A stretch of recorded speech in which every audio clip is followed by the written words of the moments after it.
Bienvenue. Il y a plus de gens que d'habitude, c'est bon signe. Aujourd'hui, on va parler en fait, ça va être une introduction à l'apprentissage géométrique profond, qui est une généralisation dans un certain sens du deep learning, comme on en a parlé depuis quelques rencontres. Avant d'aller dans le détail, la première partie de la présentation aujourd'hui va nous ramener un petit peu à ce qu'on a fait comme premier exemple de la toute première séance. Cette séance-là, on a parlé vraiment du deep learning, de propagation arrière et ce genre de choses-là. Donc, on va commencer aujourd'hui avec section 1, classification d'images.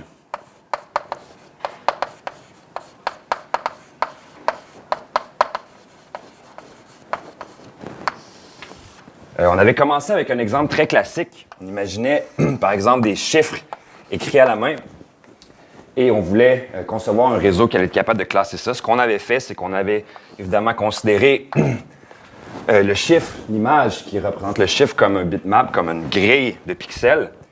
À chaque pixel, on associait donc un neurone dans une couche d'entrée. Si par exemple on avait une image 16 par 16, ici on avait une couche qui était de 16 par 16 neurones en entrée. Et ensuite, donc c'est un réseau qui était complètement connecté avec une propagation vers l'avant. Il y avait une couche au centre. Et là, je ne sais pas quel réseau on avait fait, mais ça se propageait comme ça. Il y avait des transformations affines combinées avec des activations non linéaires jusqu'à une couche de sortie. Ici, puisqu'on voulait classer des chiffres, on avait 10 neurones à la sortie, chaque neurone représentant un chiffre de 0 à 9. Et on avait un peu défini l'apprentissage avec un réseau de neurones de cette manière-là. Okay. Ce qui se passait, le réseau recevait une image en entrée, produisait une sortie, on pouvait comparer avec la sortie désirée. Après ça, faire de l'apprentissage en faisant une descente de gradient. Et donc, on avait discuté de ça. Est-ce que c'était particulièrement adapté au fait que l'entrée ici, c'est une image? Pas nécessairement. C'est un exemple qui était pratique, mais ce n'était pas nécessairement, configuré pour une entrée qui est une image. Donc, qu'est-ce qu'il y a de particulier avec une image dans un concept, dans un contexte de classification? Il y a peut-être deux propriétés intéressantes qu'on va souligner ici.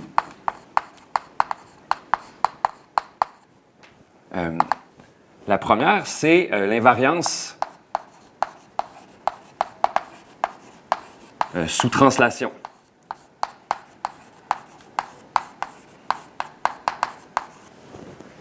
Donc, si j'ai une image ici, par exemple, je vais essayer de bien dessiner ça. Je vais essayer de dessiner une voiture.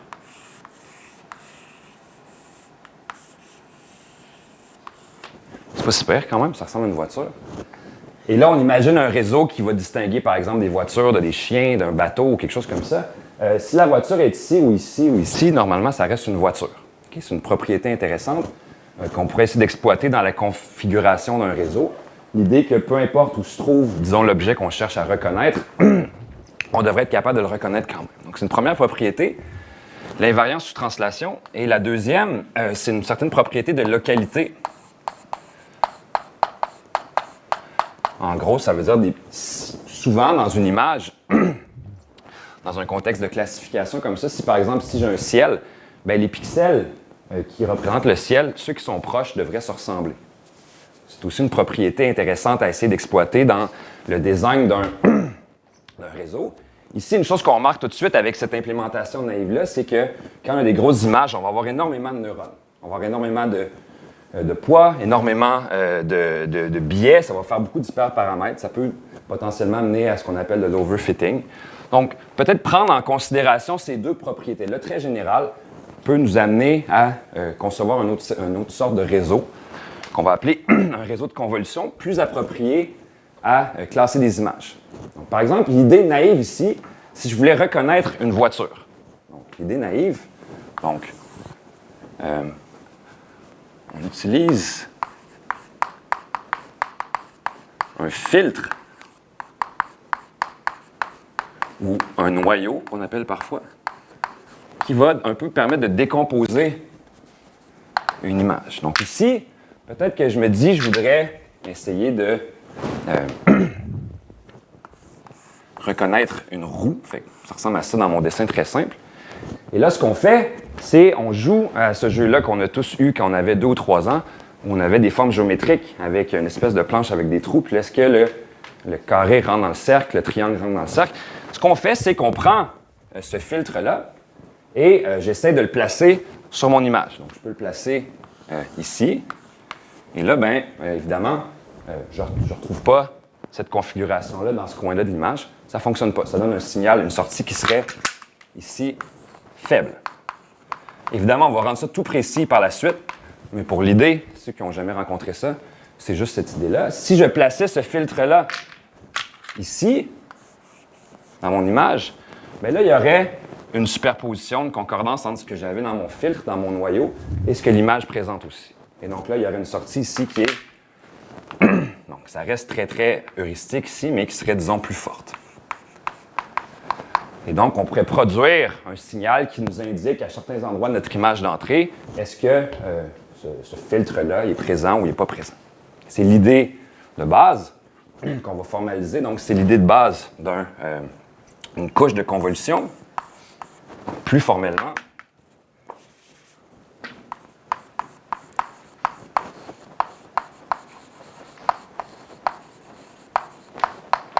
donc une couche de convolution agit de la manière suivante. Donc, on va prendre une image en entrée. Donc, c'est une grille de pixels. On va l'appeler, disons, F, cette image-là. On va convoluer donc, l'image d'entrée avec un filtre ou un noyau que je vais appeler, disons, H, ici.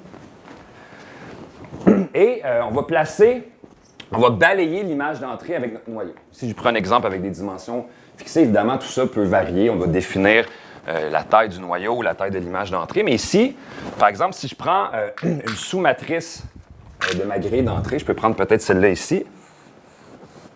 Donc, ce que j'ai en vert, ça va être une matrice que je vais appeler U, ou un vecteur, en fait, que je vais appeler U. Je vais l'aplatir, ça va faire U0, U1, U2 et U3.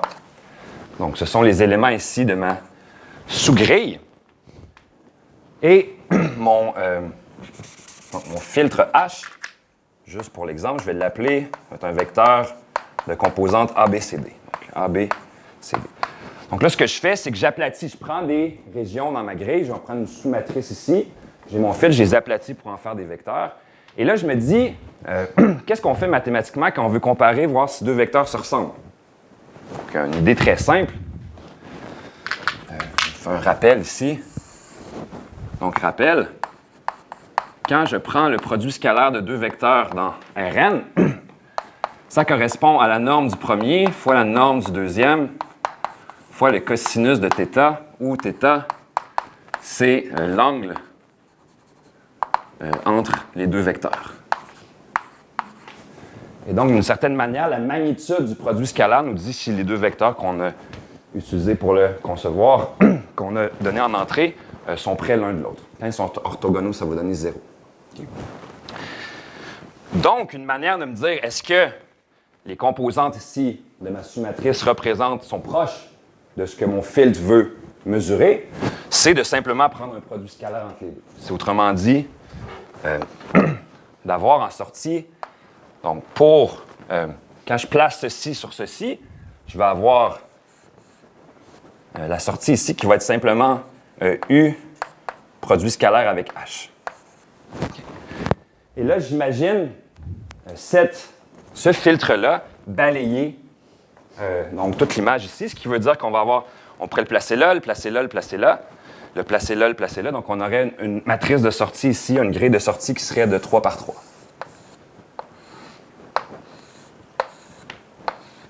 Et donc, la première entrée ici, ce serait ce produit scalaire-là. Autrement dit, ce qu'on a ici, c'est quoi? C'est U0A plus U1B plus U2C plus U3B. Et donc, avec le balayage, on finirait par remplir tout ça. On aurait donc une sortie de notre couche de convolution. quand j'ai vu ça la première fois, je trouvais ça bizarre que ça s'appelle convolution, parce qu'au sens mathématique, la convolution, on la définit différemment. Et donc, je voudrais juste faire un petit aparté là-dessus, pour ceux qui peut-être se posent la question si la terminologie est adaptée. Évidemment, elle l'est. Donc, si on parle brièvement de convolution discrète,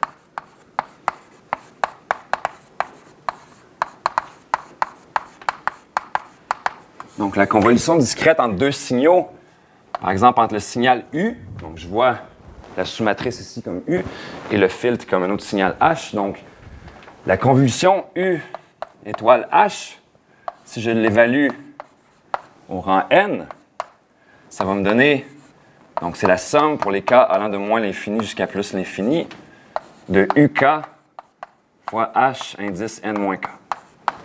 Okay, c'est la définition de la convolution.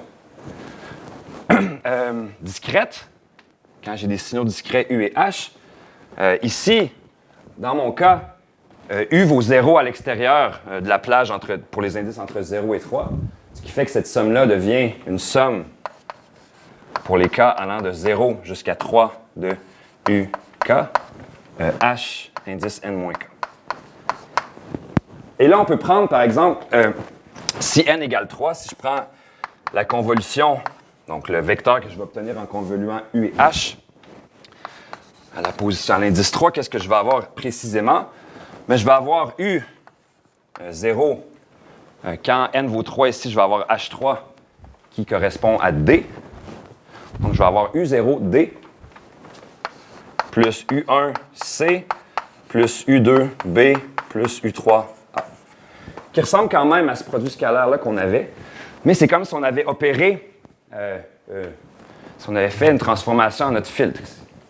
Ça, en fait, c'est rien d'autre que la convolution du signal U avec le filtre qui est, donc,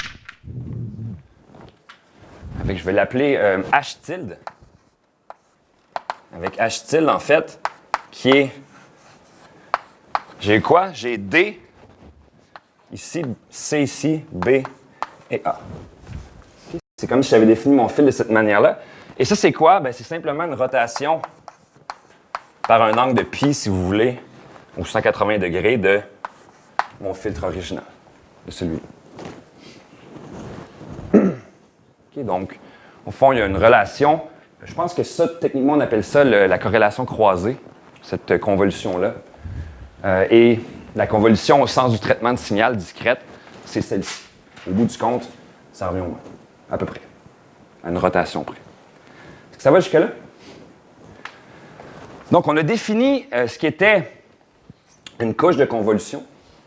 Ça nous permet, entre autres, de répondre à notre première propriété sur les images, c'est-à-dire vouloir reconnaître, par exemple, une roue, peu importe que la roue soit placée ici ou soit placée ici. Éventuellement, en balayant partout, on va finir par avoir une sortie qui va être puissante à quelque part. Okay? Donc, on a utilisé la convolution pour répondre à ça.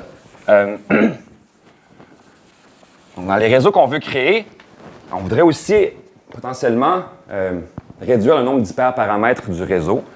C'est pour ça qu'il y a des couches qu'on appelle de pooling. Donc, le pooling, c'est par exemple si je prends, encore une fois, une entrée, je prends une sous-matrice ici, une sous-grille, ben, je vais vouloir réduire la dimension quand je fais du pooling. Donc, par exemple, ici, je voudrais réduire la dimension par un facteur de 2. À cette sous-matrice-là, 2 par 2, j'associerais une seule sortie qui est en fait, donc, P de U. Typiquement, on prend le maximum. Donc, je vais prendre le maximum des 4 entrées que j'avais ici. Donc, U0, U1, U2 et U3. Donc, U0, U1, U2 et U3. Ce qui permet de réduire donc la dimension de la sortie et aussi de, par exemple, quand je parlais du ciel ici, qui pouvait souvent avoir des pixels similaires, de ne pas prendre trop d'informations similaires pour rien. Okay? La fonction maximum, ici, on peut l'avoir comme une norme L infini. Il y a des réseaux, je pense, qui prennent la moyenne, donc une norme L1, on peut prendre une norme L2. L'important, c'est que si je fais une permutation des éléments, la sortie reste la même. Okay. Donc, ça doit être invariant sous permutation, cette fonction-là. Sinon, ça ne respecte pas le design. Oui? Ça donne un peu d'invariance à la translation aussi. Donc, si tu bouges ton image un petit peu, comme tu prends le max. Oui, exact. C'est le même. Tout à fait. En autant que ça reste dans la fenêtre du. Tout à fait. Tout à fait. Là, après ça, je donne des exemples définis pour qu'on essaie de. Mais tout doit être configuré. Est-ce que je fais du 2 par 2, 3 par 3? Qu'est-ce que je fais pour la. Donc, il faut tout définir, la taille des filtres, la taille du pooling. Je n'ai pas parlé de stride, je n'ai pas parlé non plus de padding. Quand on fait ce balayage-là, il y a la dimension. Si je le faisais comme je viens de le faire là, la dimension de la sortie est réduite. Est-ce qu'on veut ça? Bien, pas nécessairement. Parfois, on va faire du padding, on va rajouter des couches sur la frontière pour que la dimension de la sortie soit la même. Est-ce que je veux me déplacer partout? Je veux faire des sauts? C'est encore des choix dans le design, dans l'architecture qu'on doit faire éventuellement. Mais bon, je ne veux pas entrer dans ces détails-là. Mais oui, il y a ça aussi. Donc, qu'est-ce que c'est qu'un réseau de convolution? Bien, c'est juste une alternance de couches de convolution, comme on vient de le voir là, et de pooling, un certain nombre de fois. Je vais l'écrire ici.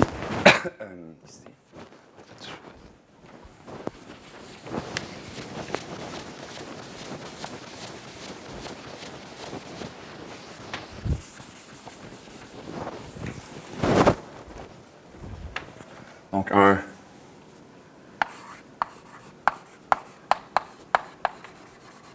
réseau de convolution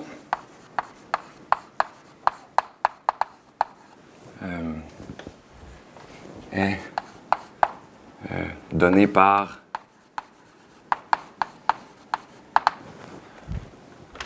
je vais l'appeler donc R.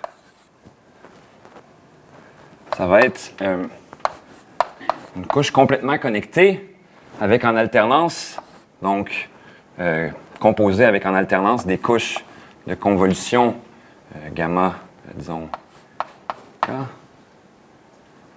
avec du pooling et une première couche de convolution. La notation ici pour indiquer que le réseau de convolution, c'est donc une alternance de ce qu'on vient de voir. Donc, j'ai une image en entrée, je fais une convolution, j'obtiens une sortie comme ça, ce qu'on appelle des cartes de caractéristiques, des feature maps, qui ensuite, on peut faire du pooling, on peut faire ça plusieurs fois, et à la fin, il faut quand même classer des choses. Donc, à la fin, il y a ici de l'aplatissement, c'est-à-dire qu'on va prendre ce qu'on a obtenu après avoir alterné ces couches-là plusieurs fois, on va en faire un grand vecteur qu'on va fournir en entrée, comme dans notre exemple initial. Et là, on a un réseau complètement connecté, avec peut-être des couches profondes, qui va servir à classer ce qu'on lui a donné. L'apprentissage se fait sur quoi? Quels sont les paramètres qu'on peut entraîner dans un réseau de convolution? Bien, il y a tous les filtres. Qu'est-ce que je mets là-dedans? Qu'est-ce que je veux reconnaître là-dedans? Donc, l'apprentissage se fait là-dessus. L'apprentissage se fait aussi, évidemment, sur les poids, les biais des couches complètement connectées. Ça va pour ça?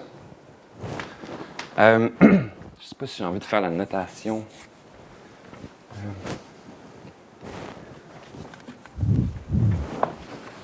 Donc, l'idée fondamentale qu'on a exploitée ici, c'est ce balayage-là, cette convolution-là, qui exigeait quand même qu'on se déplace dans une direction. On a une structure de grille. Okay. Si je n'ai pas une structure en grille, qu'est-ce que ça veut dire de me promener d'une case à l'autre comme ça? Ou comment j'aurais défini de manière plus... quand j'ai écrit la convolution tout à l'heure, il y avait la somme pour les cas allant de moins l'infini à plus l'infini de... donc, faites la compte. De f k h n moins k. Donc, comment est-ce que je peux opérer une convolution si je suis sur des espaces où c'est pas clair de me déplacer dans une direction? Est-ce que, par exemple, si je suis sur un graphe, j'ai des couches un peu partout, j'ai des sommets un peu partout, comment je me déplace autour d'un sommet ici? Ce que je veux dire, c'est lorsque je travaille avec des géométries qui sont, donc des domaines qui sont non euclidiens, où il n'y a pas une base qui nous indique dans quelle direction canonique se déplacer, comment est-ce qu'on peut faire la même chose? Comment est-ce qu'on peut exploiter les mêmes idées dans un contexte où on n'a pas une structure euclidienne pour nous déterminer dans quelle direction canonique on peut se déplacer? Donc, la question, ici, je vais l'écrire puisqu'elle va nous suivre pour le reste de la présentation aujourd'hui. Donc, ici, si j'ai, par exemple, j'ai Rn qui est un espace euclidien avec ma base I, J et K. Si j'ai une variété, par exemple, une variété riemannienne ou une variété lisse, je ne dessinerai pas un armadillo ou quelque chose comme ça. Je vais dessiner une surface de genre 2. Ou si j'ai un graphe,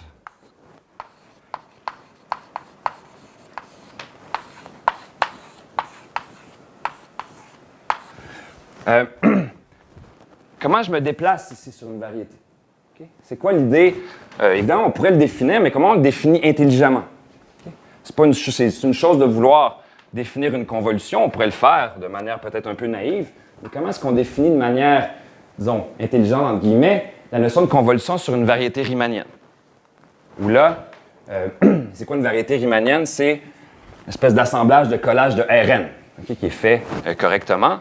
Dans un graphe, est-ce que je devrais, en partant d'ici, aller là en premier? Comment je fais pour définir donc la convolution sur des géométries qui sont non euclidiennes? Ça va être la question essentielle, puisque si je réussis à définir ça, ben j'aurai au moins un des morceaux pour définir un réseau de convolution sur ces géométries-là. Donc, question. Donc, comment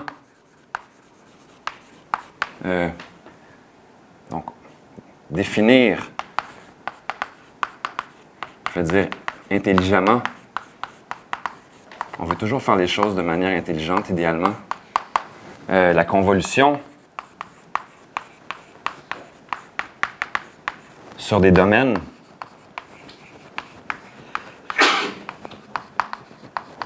qui sont non euclidiens.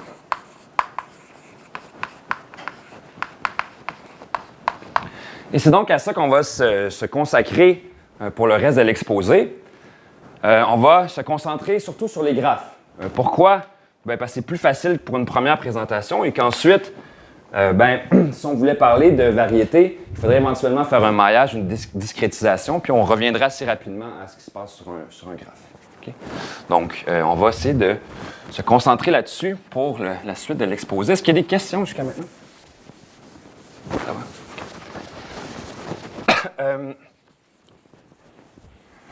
Avant d'embarquer vraiment dans notre contexte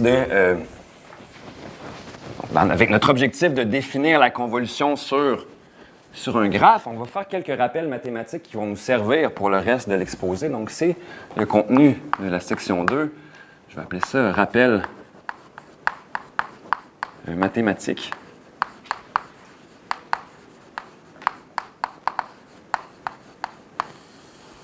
Donc, très brièvement, on va commencer en 2.1 avec un petit peu d'algèbre linéaire.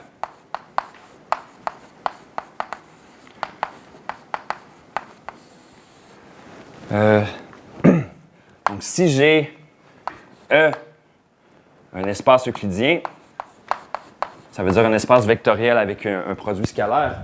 Donc, un espace euclidien. Si je prends, donc c'est un espace vectoriel sur R ou sur les complexes. Une idée qui va être importante et que tout le monde connaît, mais que je rappelle, c'est la décomposition quand je prends une base particulière en combinaison linéaire de vecteurs de la base. Donc, si je prends par exemple E1 jusqu'à N, une base orthonormée,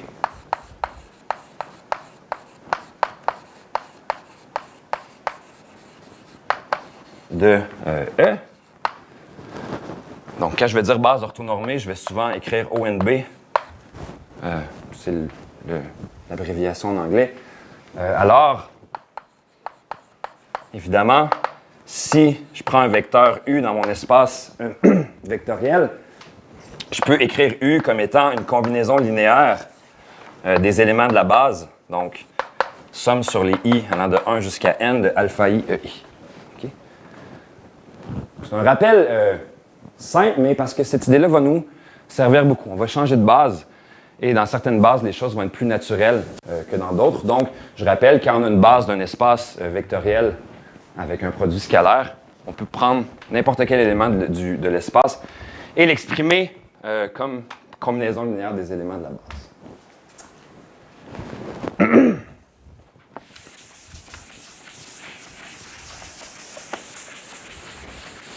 Je suis en dimension finie ici, mais ces idées-là vont aussi généraliser en dimension infinie. Okay. Deuxième chose que je veux rappeler, qui va nous servir, c'est le théorème spectral. Donc, pour les matrices symétriques. Donc, soit A, une matrice symétrique. Ça veut dire quoi? Ça veut dire que si je prends la transposée de A, c'est la même chose que A. Alors, il existe une base orthonormale de vecteurs propres de A.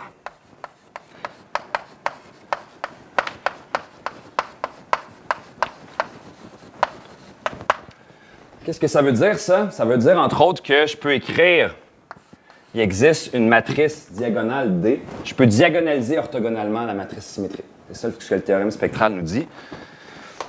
Il existe une matrice diagonale telle que je peux écrire A comme Q inverse A Q. Donc, cette matrice diagonale-là, ici, donc c'est la matrice diagonale.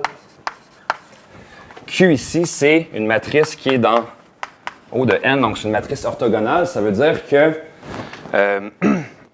ces vecteurs, donc les vecteurs qui composent les colonnes de Q sont donc une base de l'espace qu'on étudie ici. Et qu'est-ce que ça veut dire en gros, ça? Ça veut simplement dire que lorsque je vois Q et Q inverse comme des matrices de changement de base, ben, la transformation qu'on étudiait au départ, elle agit par multiplication. Une matrice diagonale, quand j'ai diagonalisé une transformation linéaire, ben, la transformation linéaire va simplement multiplier par les éléments de la diagonale dans chacune des directions. Autrement dit, si je prends la base, donc formée par les vecteurs propres de ma matrice symétrique, j'exprime n'importe quel vecteur dans cette base-là, ben, la transformation que je suis en train d'étudier, elle va simplement multiplier. Okay? Donc, la diagonalisation permet de prendre une transformation linéaire et de la considérer comme une multiplication dans les éléments dans les directions formées par cette base. C'est bon? Donc, c'est ça l'avantage de la diagonalisation. Est-ce qu'il y a des questions sur ça? On va voir un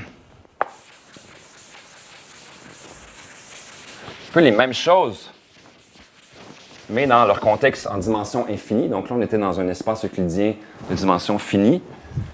Si je passe en dimension infinie, qu'est-ce qui va se passer?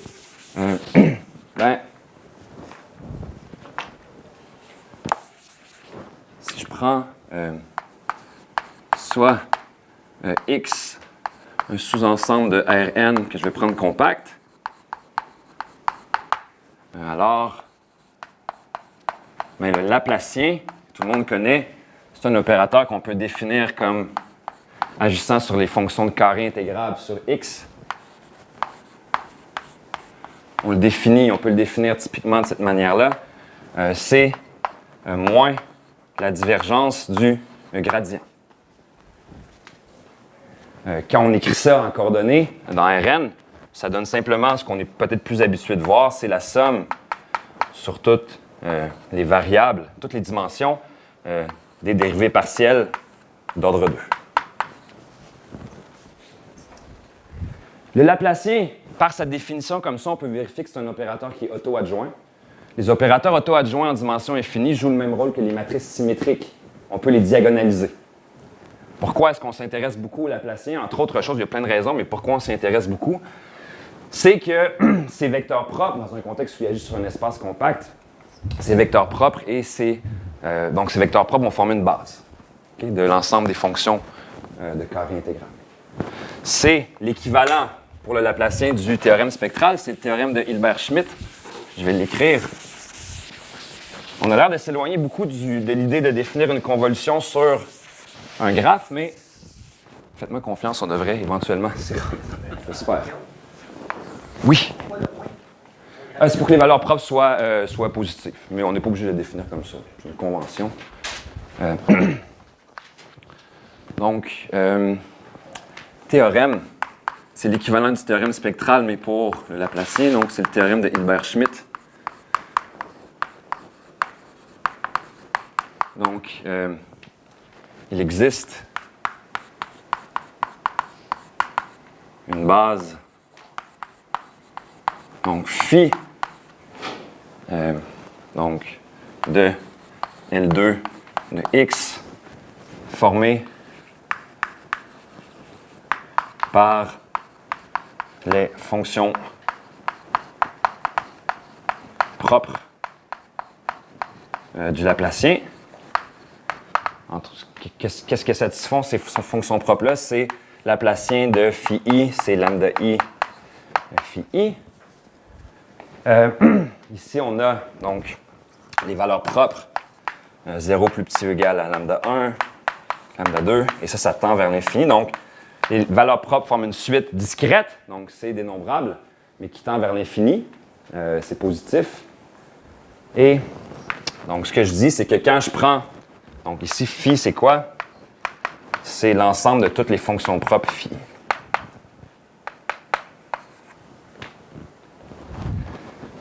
Okay. On a la même situation que ce qu'on avait avec les matrices symétriques, mais cette fois-ci, on est dans un espace de Hilbert de dimension infinie. Mais les propriétés intéressantes sont les mêmes, c'est-à-dire qu'on peut exprimer, exprimer n'importe quelle fonction dans L2 de notre espace X ici, comme une combinaison linéaire des fonctions propres du Laplacien. On est déjà habitué de faire ça, notamment quand on fait de la théorie de Fourier, qu'on prend par exemple des exponentielles complexes, puis qu'on exprime une fonction comme la somme de cosinus nx ou sinus nx. On travaille dans une base particulière pour exprimer des fonctions dans cette base-là. Ça va nous servir aussi. Est-ce que ça va jusque-là? Une remarque que je trouve intéressante à faire ici, c'est que pourquoi on s'intéresse au Laplacien? Bien, ça va paraître plus tard, mais la suite des fonctions propres, en plus d'être la suite des valeurs propres, en plus d'être juste une suite de nombres qui tend vers l'infini, elle encode plusieurs propriétés du domaine sur lequel sont définies les fonctions f. Donc, les fonctions, donc le Laplacien agit sur des fonctions de L2 de x. Donc, x, c'est quoi? C'est un domaine. Les fonctions agissent sur x. Et quand on connaît, entre autres, la suite de valeurs propres du Laplacien sur x, on connaît le volume du domaine x.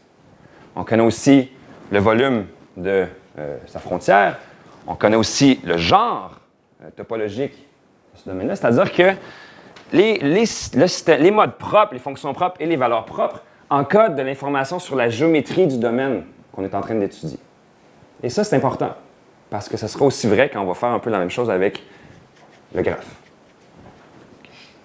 Ça va pour ça? Est-ce que c'était clair ce que je viens de... Donc ça, c'était le rappel pour l'algèbre linéaire. On va maintenant parler peut-être un peu de théorie de Fourier.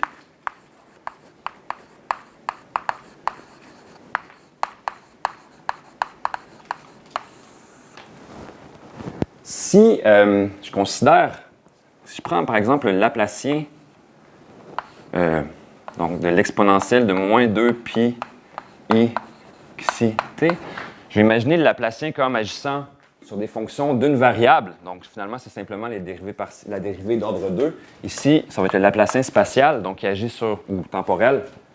Donc on va imaginer ici que c'est simplement prendre la dérivée d'ordre 2 par rapport à t de ceci que vous reconnaissez, qui est une exponentielle complexe de fréquence xi. Quand je dérive ça deux fois, qu'est-ce qui va se passer? Je vais obtenir la même chose. Le Laplacien va faire apparaître un signe moins ici. Donc je vais avoir moins. Quand je dérive ceci deux fois par rapport à t, je vais avoir moins 2 pi i xi au carré qui apparaît ici, fois donc l'exponentielle de moins 2 pi i xi t. Et donc, quand je prends le carré ici, je vais avoir 4 pi carré, i carré va devenir moins 1. Donc, ça va s'annuler avec ça. Je vais avoir 4 pi carré, xi carré, fois la même fonction que j'avais au départ, moins 2 pi i xi t. Donc, ce qu'on vient de voir ici, c'est avec ces éléments-là que vous reconnaissez tous parce que quand on définit de manière standard la transformée de Fourier, on intègre contre ces fonctions-là. Bien, ces fonctions-là, on peut les voir comme des fonctions propres du Laplacien sur R. Okay? Donc, ça, c'est simplement une fonction propre qui correspond à la fréquence xi. Donc, fréquence.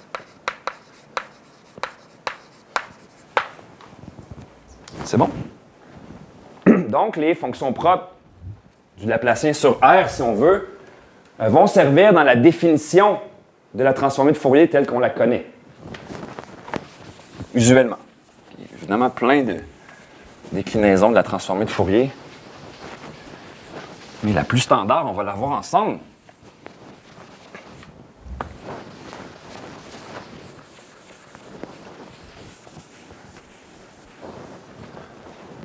La transformée de Fourier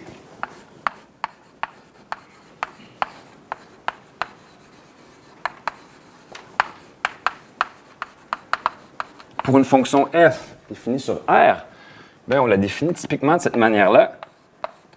Donc, on va l'appeler f chapeau, qui va prendre une variable fréquentielle ici. C'est l'intégrale sur R de f de t exponentielle de moins 2 pi i xi t dt.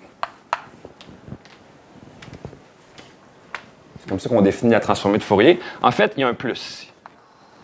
Parce qu'en général, il faut prendre le module, ici, le conjugué, qui fait que ce n'est pas un moins, c'est un plus.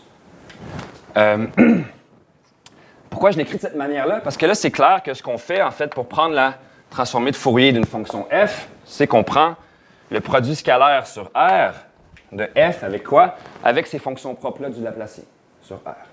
Donc, avec l'exponentielle de moins 2 pi i xi t par rapport à la variable t ici. Donc, c'est important ce qui se passe ici. La transformée de Fourier, comme on l'a définie en général, on peut la voir comme, donc, quand elle agit sur une fonction f, comme le produit scalaire de la fonction f avec une fonction propre du Laplacien. On peut voir les exponentielles complexes ici comme des fonctions propres du Laplacien sur R, à cause du calcul qu'on vient de voir là. Et donc, dans des espaces différents, si on veut définir des transformées de Fourier, ben on va peut-être pouvoir le faire si on est capable de définir des fonctions propres. La transformée de Fourier inverse, elle. Donc, on peut voir la transformée de Fourier comme l'analyse d'une fonction f. On la décompose en signaux de certaines fréquences. Je veux savoir c'est quoi la proportion de fréquence xi qui est dans f. J'évalue la transformée de Fourier en xi. L'inverse, c'est la reconstitution, la synthèse, si on veut. Ben, si je veux retrouver f de t, ça va être la transformée inverse de f chapeau. Et ça, ben, ce qu'on fait, c'est que pour chaque signal de fréquence xi, on va regarder donc pour chacun des éléments, des ingrédients potentiels qui peuvent composer une fonction, donc des signaux de fréquence xi, je vais aller reconstituer la fonction initiale en multipliant par, disons, si vous voulez, la proportion de xi qu'on avait dans notre signal initial. Donc, on fait une synthèse qui nous donne la définition de la transformée inverse comme ça. Il y a probablement des facteurs de normalisation, mais je ne veux pas les traîner pour rien. C'est pas ça l'important ici. Est-ce que ça va pour ça? OK.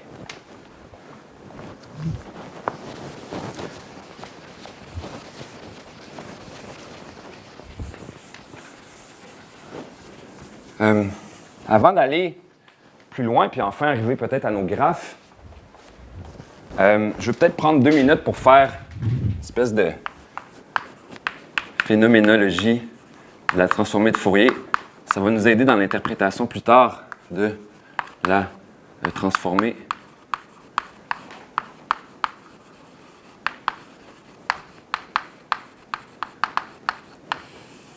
Phénoménologie, c'est juste parce que ça faisait longtemps que je n'avais pas fait de philo. Ça me tentait de plugger ce mot-là. Ça peut être analyse qualitative ou discussion de la transformée de Fourier. Si ça vous tente de parler de Husserl ou d'autres, libre à vous, mais ça ne sera pas ici. Qu'est-ce que je veux dire? Il y a un point intéressant, en fait. Pourquoi la transformée de Fourier est un outil aussi utilisé, entre autres, en équation dérivée partielle et en équation différentielle ordinaire? C'est que ça transforme donc une dérivée en multiplication. Ça transforme des équations différentielles en équations algébriques. Et donc, on peut solutionner de manière algébrique et essayer de voir si en faisant l'inverse, ça donne une solution. Okay? Donc, globalement, c'est ça. Donc, la transformée de Fourier, elle prend la dérivation, donc dans le domaine spatial, disons, si on veut. Et j'ai le domaine en fréquence.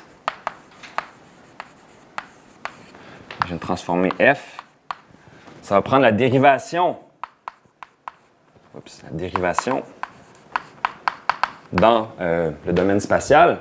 Et à ça va faire correspondre la multiplication dans le domaine fréquentiel. OK, il y a des propriétés explicites de la transformée de Fourier.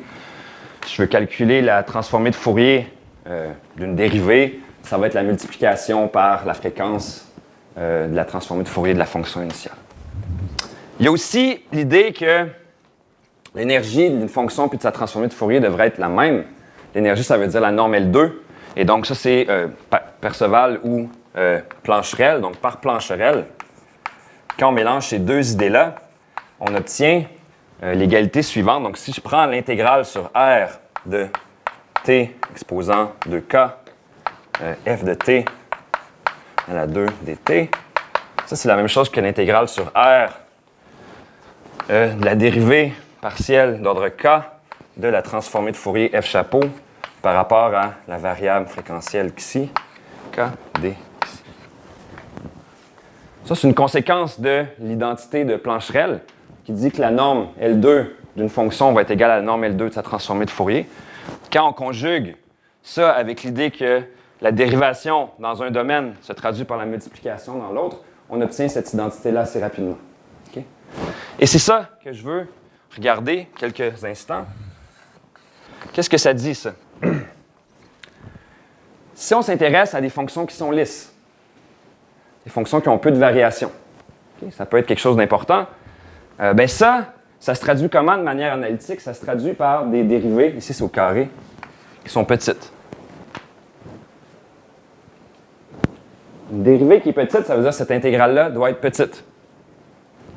Si ceci est petit, qu'est-ce qui arrive du côté temporel? Donc, si on a quelque chose qui est lisse dans le domaine en fréquence, qu'est-ce qui arrive dans le domaine spatial ou dans le domaine temporel? Ici, on multiplie par t carré, c'est intégré sur R. Pour que ceci soit égal à quelque chose de petit, il faut quoi sur f?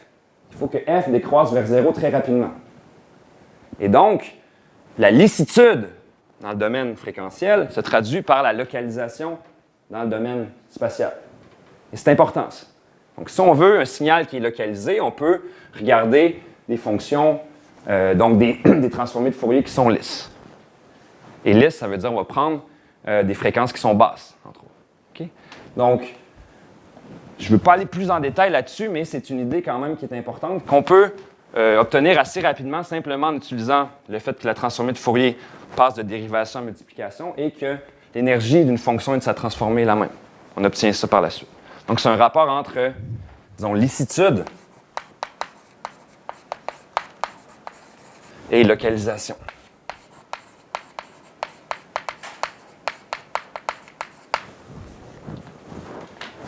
Ça va pour ça? On a pris un grand détour, mais qu'est-ce qu'on essayait de faire depuis le début de l'exposé? On s'était dit de donner comme objectif de définir un réseau de convolution sur des espaces non euclidiens, notamment un graphe. Nos réseaux de convolution, on les voyait comme une alternance de couches de convolution et de couches de pooling. Donc, on voudrait entre autres définir la notion de convolution sur un graphe. Pour se rendre là, on va rappeler un théorème super important en théorie de Fourier et qui va être un peu la clé de l'affaire. Si je prends donc la transformée de Fourier, la convolution entre une fonction f et une fonction h, c'est simplement le produit de des donc transformées, donc f chapeau fois h chapeau. En prenant la transformée inverse de part et d'autre, qu'est-ce que j'obtiens? J'obtiens que je peux définir la convolution entre f et h en prenant la transformée inverse de F chapeau et H chapeau.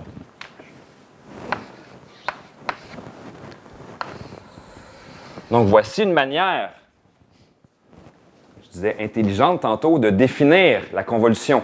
Quand on ne peut pas la définir telle qu'elle, quand on n'a pas d'idée sur... Donc, c'est quoi une direction dans laquelle on peut se promener ou balayer? Peut-être que si on passe dans le domaine spectral et qu'on définit la convolution via la transformée de Fourier, on va réussir à donner un sens correct à notre opération de convolution. C'est ce qu'on va essayer de faire.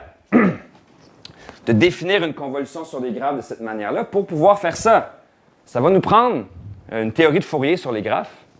Pour avoir une théorie de Fourier sur les graphes, on va avoir besoin de se rappeler de ce qu'on a vu ici.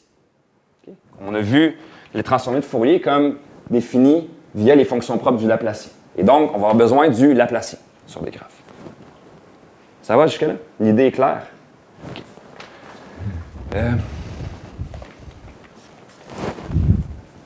Faire une remarque sur ce truc-là que tu viens de donner. C'est souvent comme ça que les systèmes symboliques calculent des convolutions parce que l'intégrale est trop compliquée. Oui, ouais.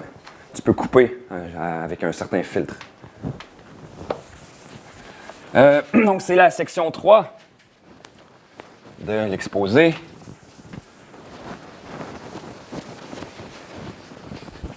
Théorie spectrale du Laplacien sur des graphes. Donc, 3. Théorie spectrale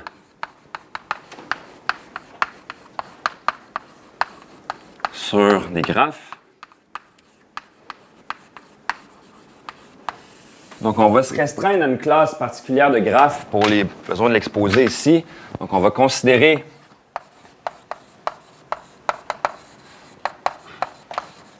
un graphe G, qui est quoi? C'est un triplet, en fait, de sommet V, d'arête E et de poids W. Donc, juste pour fixer la notation, ici, c'est les sommets.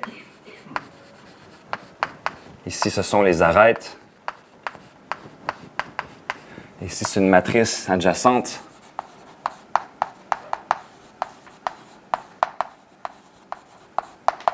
De poids. Donc, on prend un graphe ici qui va être non orienté.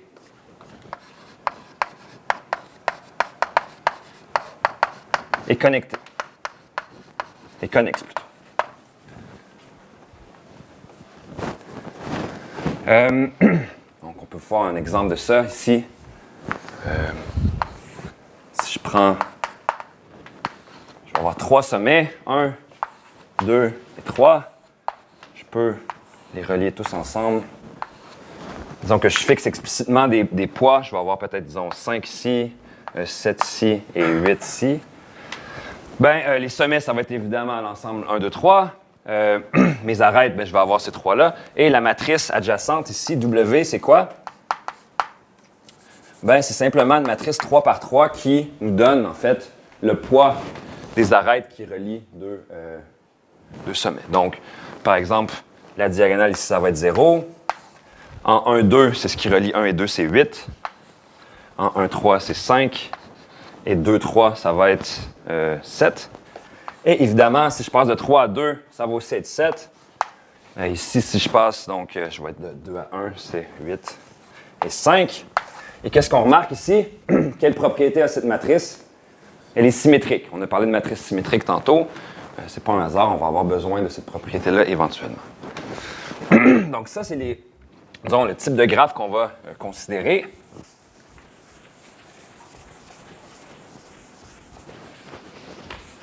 Donc, notre objectif va être de définir une convolution sur des signaux sur ces graphes-là. Qu'est-ce que c'est un signal sur un graphe? Ça va être simplement une fonction. Donc, une fonction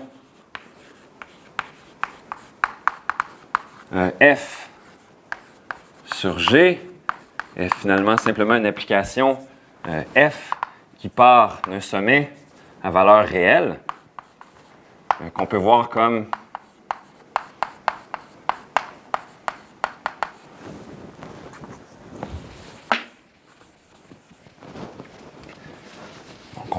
un vecteur de Rn. Donc, on peut voir comme f un élément de Rn, où n, c'est quoi? C'est la cardinalité de V, c'est simplement le nombre de sommets que j'ai dans mon graphe. C'est quoi une fonction sur un graphe? Bien, à chaque sommet, je donne une valeur réelle. Ici, j'ai par exemple f de 1. Ici, j'ai f de 2 et f de 3. Donc, je peux voir cette fonction-là comme un vecteur dans R3 dans ce cas-ci. Ça va? Donc là, j'ai cette idée-là d'un signal ou d'une fonction sur un graphe. Je voudrais être capable de définir une convolution entre deux fonctions. Pour ça, j'ai besoin de définir une transformée de Fourier et son inverse. Pour définir la transformée de Fourier, tout à l'heure, ce qu'on a fait dans le cas classique, on a remarqué qu'on pouvait la définir comme un produit scalaire entre des fonctions et des fonctions propres du Laplacien. Donc, on a besoin de fonctions propres du Laplacien et pour ça, on a besoin du Laplacien. Ça va être notre prochaine étape. Avant de me rendre là, peut-être une remarque, je ne l'écrirai pas parce que je pense que je vais manquer de temps. En application, que valent ces poids-là ici? Donc, ça semble arbitraire dans l'exemple que j'ai choisi, mais par exemple, si je prends une surface 3D, comme ce que j'ai dessiné tantôt, ou votre surface 3D préférée, et là, on prend une discrétisation de points là-dessus, on prend un maillage, un squelette, je vais avoir un graphe, une structure de graphe, mais quel poids je vais mettre là-dessus? Donc, il y a plusieurs manières de mettre des poids sur un tel squelette, sur un tel graphe. Notamment, on peut dire, par exemple, ça peut être 0 ou 1, selon que les sommets sont près l'un de l'autre ou pas. Donc, si un sommet est à K, donc à distance de l'autre, peut-être on va donner 1 et sinon on va mettre 0. Il y a aussi des noyaux gaussiens qu'on peut mettre qui vont diminuer de manière gaussienne selon la distance. Donc, quand on prend une surface, il y a sur une variété riemannienne, une métrique riemannienne, on peut mesurer la distance. On peut aussi la mesurer selon le plongement dans Rn. Mais si on a une notion de distance entre des sommets, on peut aussi définir les poids de cette manière-là. Donc, si les poids sont pas très loin l'un de l'autre, on va leur donner donc, si les sommets sont pas très loin l'un de l'autre, on va leur donner un poids qui est distribué selon une gaussienne avec certains paramètres. Des paramètres qui peuvent typiquement être appris, je pense, par les réseaux. Donc, c'est une remarque que je voulais faire. Peut-être si on revient là-dessus dans un autre exposé, on pourra en discuter plus en détail. OK, on avait dit qu'on avait besoin du Laplacien. Le Laplacien, on l'avait défini comment? On l'avait défini comme la divergence du gradient. Donc, on va avoir besoin du gradient et de la divergence.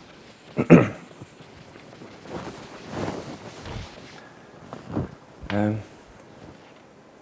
que je n'ai pas dit, en fait. Donc, on va le faire tout de suite comme ça. Donc, je vais définir le G gradient. Donc, c'est le graphe gradient. OK, je n'écrirai pas tout le temps. Donc, je vais définir certains opérateurs qu'on connaît, mais dans leur version graphe.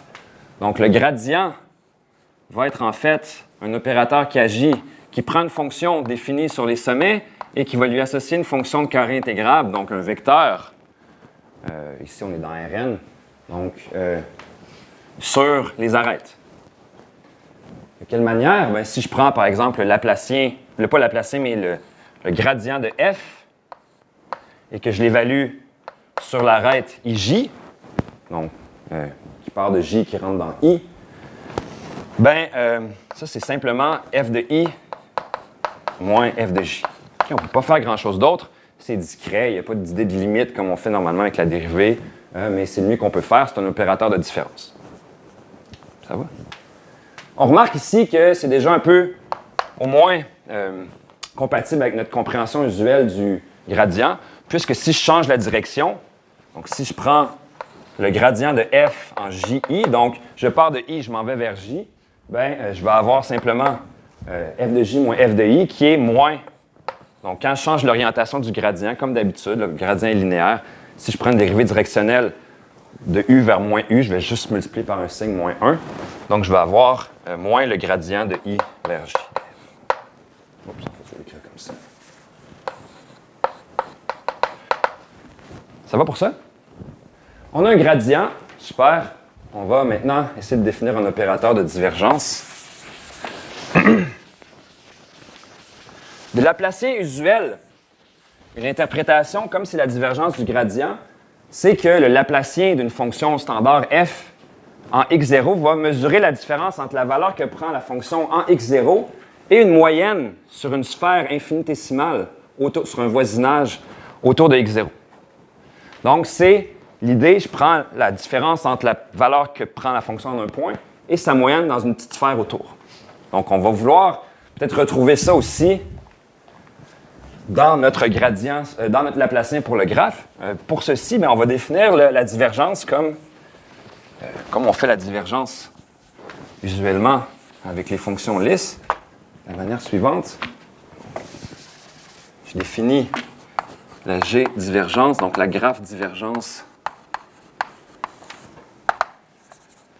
C'est un opérateur qui, cette fois-ci, va faire l'inverse, donc va partir de fonctions définies sur les arêtes pour leur associer une fonction définie sur les sommets et qui, donc, si je prends une fonction f qui est définie sur toutes les arêtes de mon graphe et que je l'évalue, donc je prends la divergence de ça et que je l'évalue à un sommet i, qu'est-ce que je vais faire? Mais je vais prendre en fait la somme pour toutes les arêtes qui rentrent dans i. Okay, j'ai i ici et j'ai plein d'arêtes qui rentrent là-dedans. Donc tous les j tels que, si je prends i, j, c'est dans mon ensemble d'arêtes de mon graphe.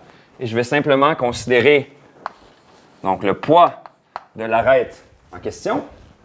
Okay, pour chacune des arêtes où ça rentre, je prends le poids multiplié par donc f, donc la fonction qui était définie sur cette arête-là aussi. Ça va pour ça? Donc on tient compte du poids qui relie les deux, donc qui relie i avec j. On fait ça pour toutes les arêtes qui rentrent dans i. Ça va?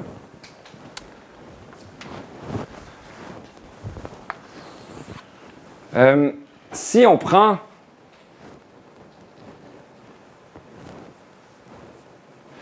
c'est l'inverse, hein, c'est les arêtes qui sortent de. Parce que je veux, en fait, ici, je veux les j tels que. Ben ici, c'est pas orienté, fait que ça ne changera rien, là. Fait que je vais le laisser comme ça. Je me sauve un peu d'affaires avec ça. Maintenant, si je veux définir le graphe Laplacien, bien, le graphe Laplacien, je vais faire comme on a fait dans le cas usuel. On avait défini le Laplacien comme moins la divergence du gradient. Donc, le Laplacien, ça va être un opérateur qui prend des fonctions définies sur les sommets, donc une fonction sur mon graphe, qui va transformer une fonction sur mon graphe, donc il va prendre au fond un vecteur de Rn qui va lui associer un autre vecteur de Rn et définir de la manière suivante. Donc, le Laplacien, c'est moins la divergence du gradient.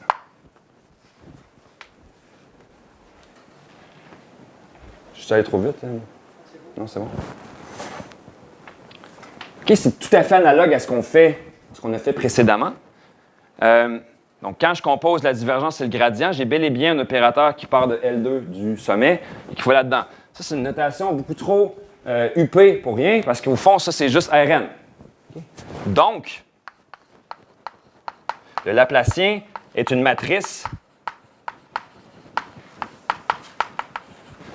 qu'on peut voir comme qui agit de Rn dans Rn. C'est une transformation linéaire de Rn dans Rn. Et là, si on calcule explicitement ce que vaut le Laplacien d'une fonction, on a des définitions du gradient et de la divergence. Bien, explicitement,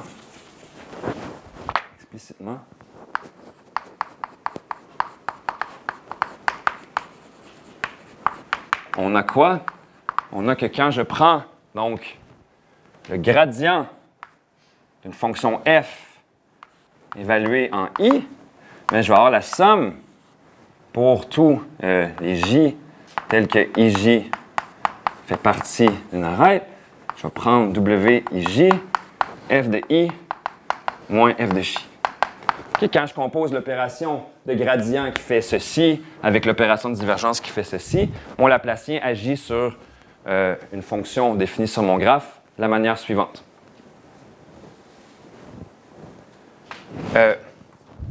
On peut vérifier que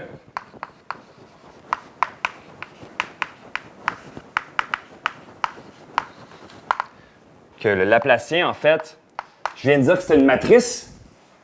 Bien, en fait, c'est la matrice qui est donnée par D moins W.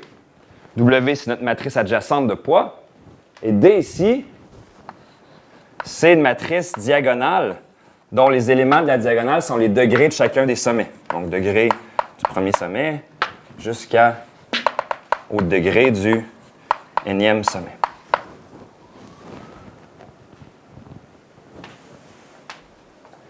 Et où le degré d'un sommet I, j'additionne tous les poids qui rentrent. Donc, j'additionne tous les poids qui rentrent dans I. On peut vérifier, c'est direct, que le Laplacien tel qu'on l'a défini comme moins divergence du gradient, qu'on a calculé explicitement comme ça, c'est en fait simplement la différence entre la matrice diagonale ici, obtenue avec les degrés, et la matrice des poids. La matrice des poids, elle est par construction, puisque j'ai un graphe qui est non orienté, elle est symétrique. La matrice ici, elle est diagonale. Il n'y a pas un signe moins qui manque avant la somme en haut? Oui. Il y en a peut-être un là. Ça se peut que mes valeurs propres soient négatives maintenant, mais je vais dire que l'exposé est jusqu'à maintenant correct à un modulo un signe. Il fallait bien que j'en perde un quelque part. Si on veut que ceci soit vrai, il faut que j'aie mieux un moins là. Sinon, ça ne marche pas, je pense. Il faudrait qu'on l'écrive. Parce que ton D provient de la somme. C'est ça, ouais, c'est ça. Si tu sois positif, il faut que tu ailles 2 moins. Ouais. Ce que je veux souligner ici, c'est que la matrice du Laplacien, elle est symétrique. Okay? La matrice W, sa transposée, c'est W. Si je soustrais quelque chose qui est juste sur la diagonale, ça ne peut pas transformer donc l'action de transposer, puisque la diagonale est invariante. Et donc, le Laplacien est égal au Laplacien transposé, dans le contexte d'un graphe. On a une matrice symétrique. Un des résultats qu'on a vu tout à l'heure, c'était le théorème spectral pour les matrices symétriques. Elles sont diagonalisables orthogonalement. C'est-à-dire qu'elles admettent n vecteurs propres qu'on peut normaliser, qu'on peut rendre orthogonaux, et donc, qui sont orthogonaux. Et donc, on peut exprimer n'importe quelle fonction sur notre graphe comme une combinaison linéaire de fonctions propres du Laplacien. On a des fonctions propres du Laplacien. Qu'est-ce qu'on a fait avec les fonctions propres du Laplacien précédemment? On a défini une théorie de Fourier à partir de ces fonctions propres-là. En travaillant dans cette base-là, ça nous permettait de définir nos transformées de Fourier. C'est ce qu'on va faire ici. Je vais remarquer. Donc,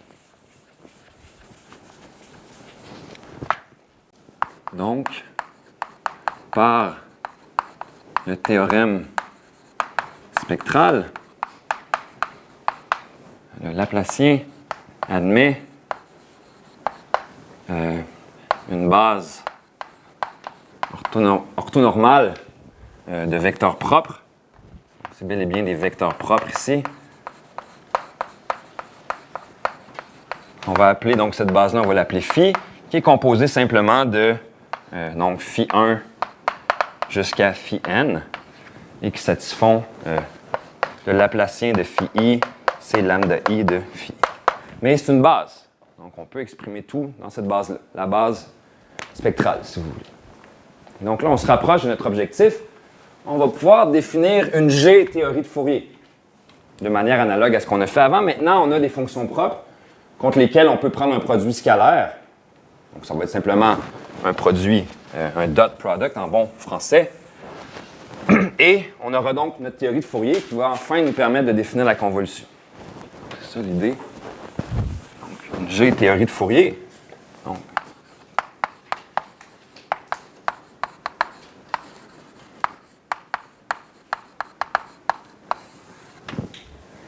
Donc, par analogie,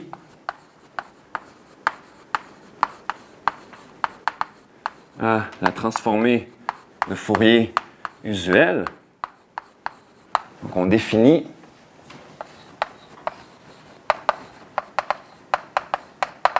si je prends la transformée de Fourier d'une fonction f et que je veux l'avoir agir sur une fréquence, disons, lambda k, ça c'est ce qu'on va appeler f chapeau de lambda k. Comment est-ce qu'on avait défini ça? Avec la transformée de Fourier usuelle, c'était la fonction qu'on veut transformer, donc produit scalaire contre la fonction propre du Laplacien correspondant à la fréquence qui nous intéresse. Donc ici, je vais prendre la fonction f, produit scalaire dans Rn, avec la fonction propre qui correspond à la fréquence propre lambda k, qui est phi k. Et je prends ça par rapport, disons, à la variable spatiale ici, qu'on va appeler i, okay? Puisque c'est un... Et donc, c'est quoi ça? Ben, c'est la somme pour les i allant de 1 jusqu'à n de la fonction f que je veux transformer, évaluer au sommet i, multipliée par la kème fonction propre du Laplacien, évaluée en i. Ici, normalement, je mettrais donc un conjugué complexe, sauf qu'on peut prendre les vecteurs propres comme étant tous réels. Et donc, on a une transformée de Fourier ici, sur notre graphe. Quand j'ai un graphe non orienté, je peux définir donc une transformée de Fourier. Une G transformée de Fourier ici.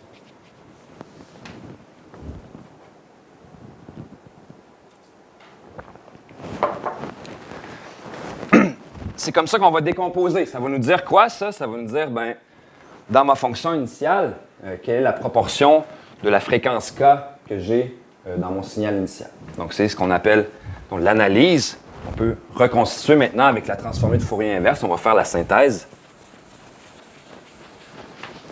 D'ailleurs, ceci, on peut l'écrire matriciellement. Donc, matriciellement, parce que quand on va revenir à un réseau de convolution sur un graphe, on va essayer d'écrire les choses, disons, de manière plus concise.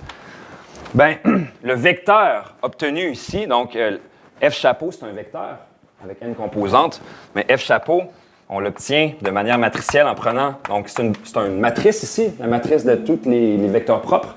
Quand je crée une matrice avec les n vecteurs propres, j'ai phi, donc si je prends la transposée de phi et que je l'évalue sur f, j'obtiens f chapeau. Donc, c'est beaucoup plus compact comme notation. Par contre, quand on voit ça la première fois, c'est pas clair pourquoi ça a du sens. Il faut écrire ça au long au moins une fois pour se rendre compte que ça a de l'allure. C'est bon? OK, on va définir la transformée inverse. Donc là, aussi, donc la transformée de Fourier. Donc, je peux retrouver f en i en prenant la transformée de Fourier inverse de f chapeau, qui est défini comment? Bien, quand on veut reconstituer un signal, ce qu'on fait, c'est qu'on additionne sur toutes les fréquences possibles. Donc ici, c'est une somme qui est finie. On a n fréquences, donc k va aller de 1 jusqu'à n. Je vais regarder, donc, la proportion dans le signal initial qui correspondait à la fréquence lambda k, et je vais multiplier par la fonction propre, ou le vecteur propre qui correspondait à ça, donc phi indice kd. C'est notre transformée de Fourier inverse.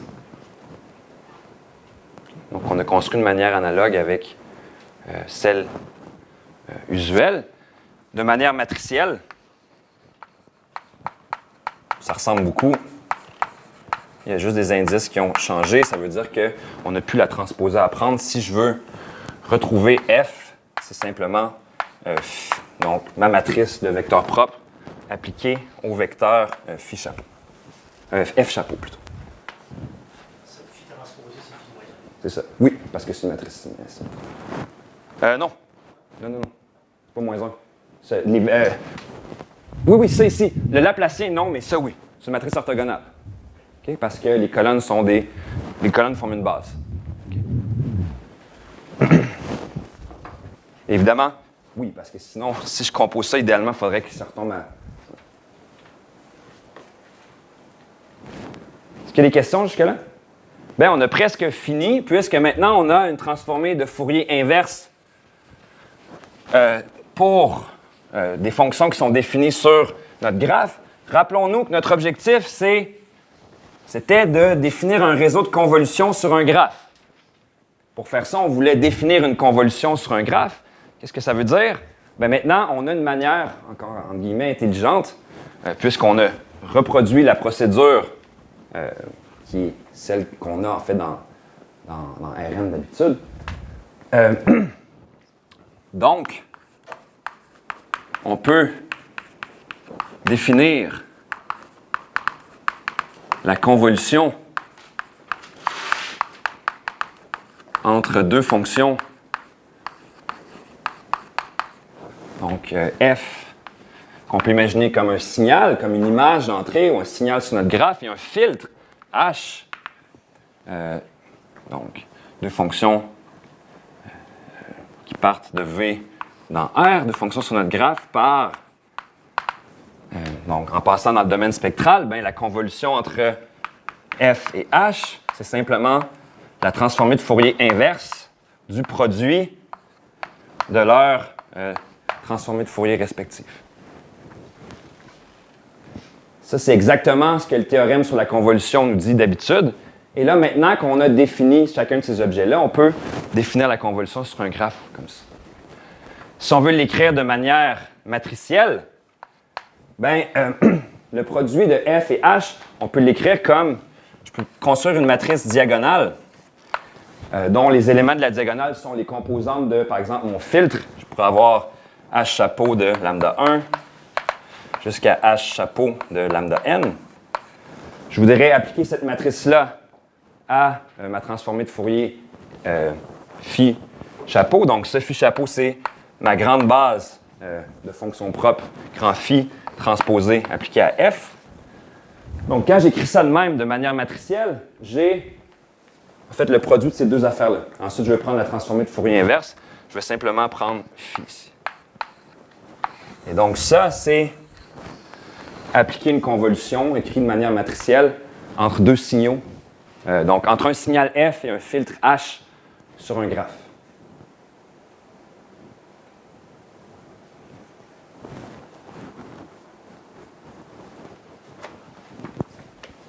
Et donc là, on peut s'imaginer la même chose qu'on a vu dans l'introduction de l'exposé. Ben,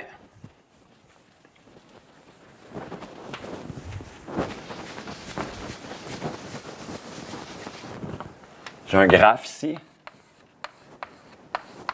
J'ai une fonction f qui agit sur ce graphe-là. Et je peux imaginer que j'ai donc un signal h qui agit comme filtre ou noyau de convolution. Et ce qui va en sortir, c'est un autre signal convolué qu'on peut considérer comme un feature map ou une carte des caractéristiques de notre signal f d'entrée sur le graphe. Ça fait une couche de convolution. Après ça, on pourrait faire du pooling. J'en parlerai pas, puisqu'on n'a vraiment pas de temps, parce que c'est clairement beaucoup plus compliqué qu'on peut imaginer sur un graphe. Comment est-ce qu'on fait du pooling? Comment est-ce qu'on passe, par exemple, donc ce qu'on faisait avec le pooling en général, on prenait par exemple une petite fenêtre de 2 par 2, on prenait le max dans les 4 éléments. Là, comment je fais pour choisir?